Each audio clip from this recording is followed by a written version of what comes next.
So let's go into the last part of today's course. Chapter 4.9, Case Study, Compute BMI. Okay, you can find the details on your textbook, page 107. Okay, so this is the last questions we want to study. The body mass index, we also call that BMI measure, healthy based on the height and the weight. The calculation formula is to divide the weight in kilogram by the square of the height in meters. So for BMI over 6-year-old, the instructions are as follows. When your BMI less than 80.5, the description will be underweight and normal and overweight and obese. So etc.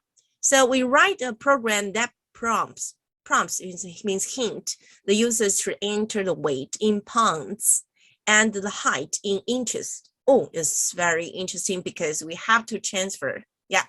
And then display their BMI. One bond is equivalent to the 0.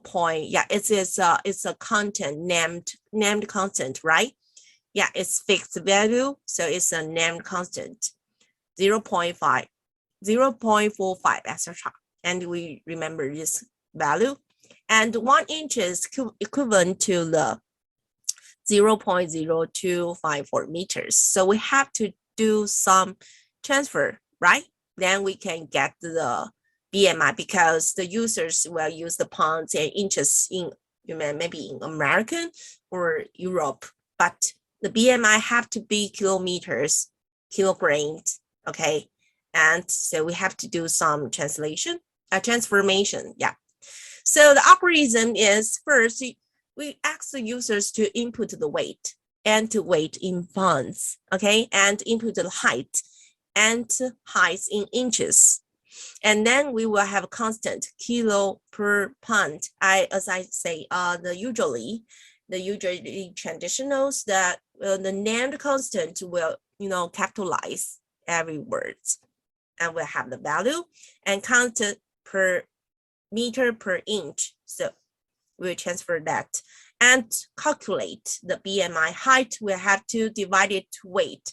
This means square, okay? So remember, the square will do that first, then the height will divide it to the weight square.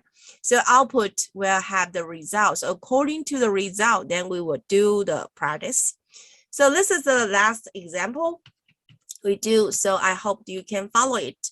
Although we do not provide any, assignment, but I think it's obvious this will appear in your exam maybe. And next week, we will see in the class.